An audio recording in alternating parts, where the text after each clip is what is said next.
मंडल जी हमारे समाजवादी पार्टी के नेता हैं और हमारे विधायक जी तेवानी पटेल जी हैं। महोदय, मैं आपका भी बहुत बहुत इस कार्यक्रम में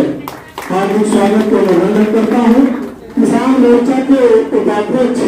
श्रीमान दिलीप पांडे जी महोदय, आपका भी अध्यक्ष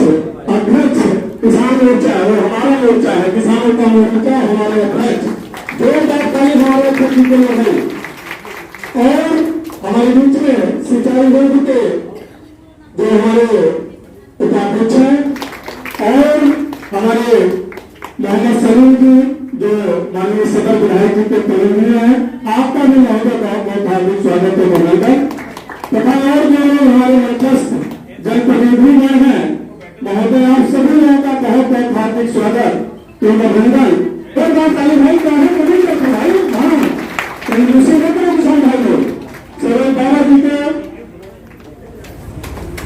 हमारे बीच में दूसरे साहब मौजूद है, सर आपको आमंत्रित करता हूँ, आप आए और बोलिए साहब को।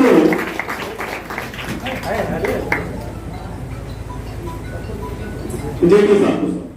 और किसान मोर्चा के जो हमारे जिलाध्यक्ष हैं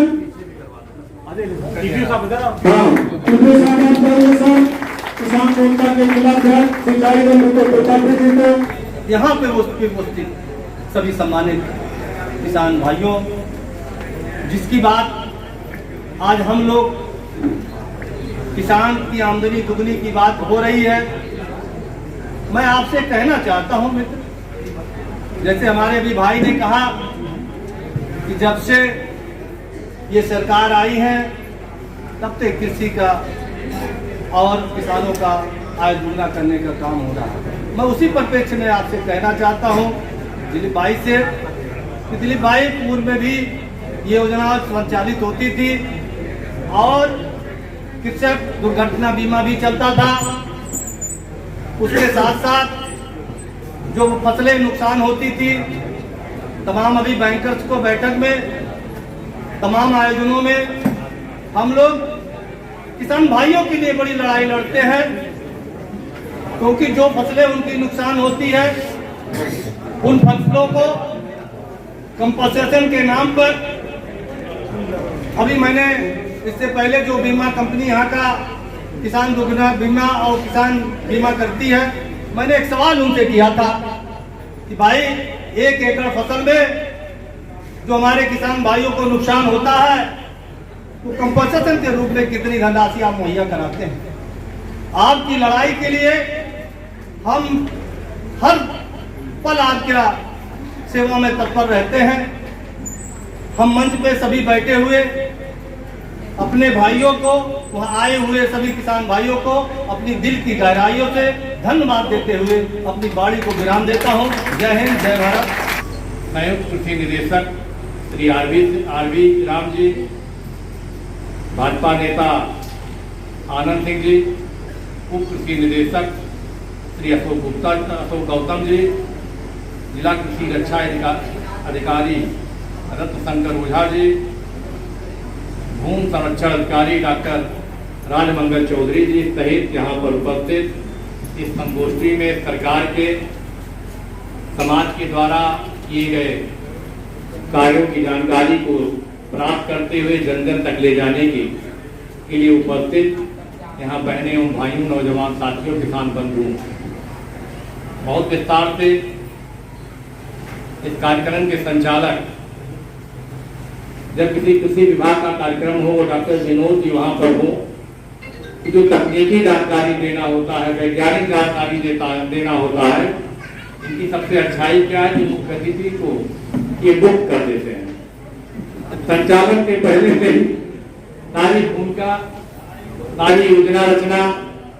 के बारे में विस्तार से चर्चा करते हैं और मुख्य अतिथि का या कार्यक्रम के अध्यक्ष की जो सबसे बड़ी अच्छाई होती है, अल्पज्ञानी भी रहे,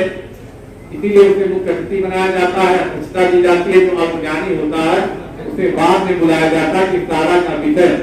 पहले आप लोगों के हृदय में आकर, तो मैं एक भी काम कृषि से संबंधित बात नहीं करूंगा, लेकिन जरूर मैं भारतीय संस्कृति की तरफ कृषि की विशेषताओं को लेकर, जब से यह सृष्टि है और विकास की यात्रा शुरू होती है। तो आप देखते हैं कि भारत के समृद्धि का मूल कारण था कृषि आधारित गोपालन करते हुए, पशुपालन करते हुए सबके जीवन में और भारत के उत्थान में अगर किसी का सबसे बड़ा योगदान है तो हमारे किसान बंधुओं का है। आज आपके मन में लगभग विचार आने लगेगा कि इतनी फसलें होती हैं, हजारों प्रकार की फसलें हैं, और ऐसे में आज जो मेला लगा है वह तिलहन के साथ साथ मक्का का मेला क्यों लगा है? आम का भी लग सकता था, गेहूं का लग सकता था, धान का लग सकता था, कपास का लग सकता था, सारे फसलों का लग सकता था। लेकिन मुझे जो लगता है इसके पीछे कारण क्या है कि भारतीय परंपराओं में और विशेषताओं में अगर आप कभी विचार करेंगे तो तिलहन का इतना बड़ा महत्वपूर्ण हमारे जीवन में रोल है। जैसे पहले कहा जाता था कि दूध और दूध की जिम्मेदारी हमारे माताओं के हाथ में होती थी, उसी प्रकार से सरसों का जो तेल है हमारे जीवन के लिए बहुत महत्वपूर्ण है। हमारे घर में जैसे किसी लड़की की सगाई होना तय होता था तो 1 महीना पहले से उसकी सुंदरता के लिए, उसके स्वास्थ्य की कामना को लेकर महीनों उसके घर में सरसों के तेल और उपवा से उसका मालिश किया जाता था, जिसके आधार पर वह स्निग्ध हो जाए और साथ ही साथ उसका शरीर भी पोष हो। अब जो तेल जाता था उसके बाद जब कोई लड़की बिना होकर अपने ससुराल जाती थी तो वहां कम से कम 1 महीना 15 दिन या पद्धति चलती थी, और इतने जब उसके परिवार में खुशी की बात आती कि उसके दूध में बच्चा आता था तो महीनों तक उसके स्वास्थ्य की चिंता करते हुए सबको तेल उपवा के माध्यम से कहा जा सकता है सबसे बड़ी थेरेपी। जब हमारे मेडिकल साइंस में इतना तरक्की नहीं किया था तो दूध और माता का अगर सबको ज्यादा कोई थेरेपी करता था कोई माध्यम का तो वह सरसों के तेल और सरसों के उपवा के माध्यम से उसके स्वास्थ्य की रक्षा होती थी। ऐसे में हमारे वैज्ञानिकों को लगा कि जो भारत की पुरानी परंपरा है उसके तरफ पुनः हम लौटे। हम जिसको छोड़ते जा रहे हैं, हम आज अभी हमारे वैज्ञानिक विनोद जी कह रहे थे तेल बहुत प्रकार से बनते हैं, कहीं चावल से बनाया जाता था, कहीं कम से बनाया जाता था, यहाँ तो ठीक है आजकल केमिकल से भी बनाए जाने लगे, जिसके आधार पर बहुत सारी बीमारियां हमारे शरीर के अंदर उत्पन्न होने लगा। इस चुनौती को स्वीकार करती है सरकार और देश के वैज्ञानिकों ने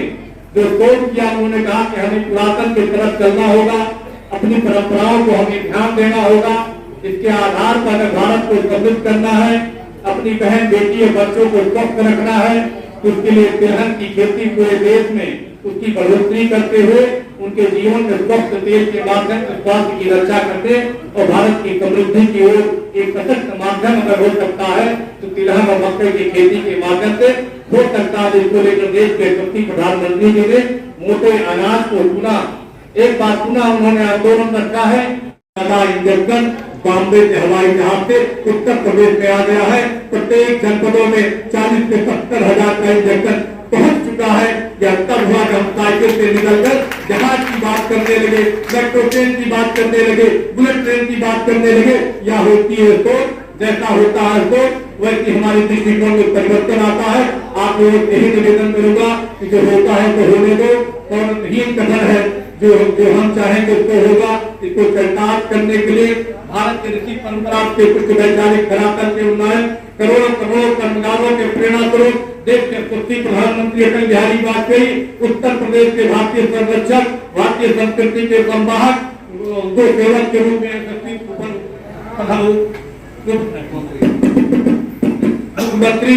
श्री योगी आदित्यनाथ जी के सपनों को सच करने के लिए आप लोग जिस प्रकार से अहर्निश लगे हैं, इस कार्यक्रम को जनता के बीच में ले जाएंगे कि भारतीय जनता पार्टी की डबल इंजन की सरकार देश की प्रगति में, चाहे वो महिला हो, चाहे वह पुरुष हो, चाहे किसान हो, चाहे सड़क हो, चाहे यातायात हो, प्रत्येक क्षेत्रों में विकास कर रही है। ऐसी सरकार को हम पुनः आशीर्वाद देते रहेंगे। जय हिंद, जय भारत।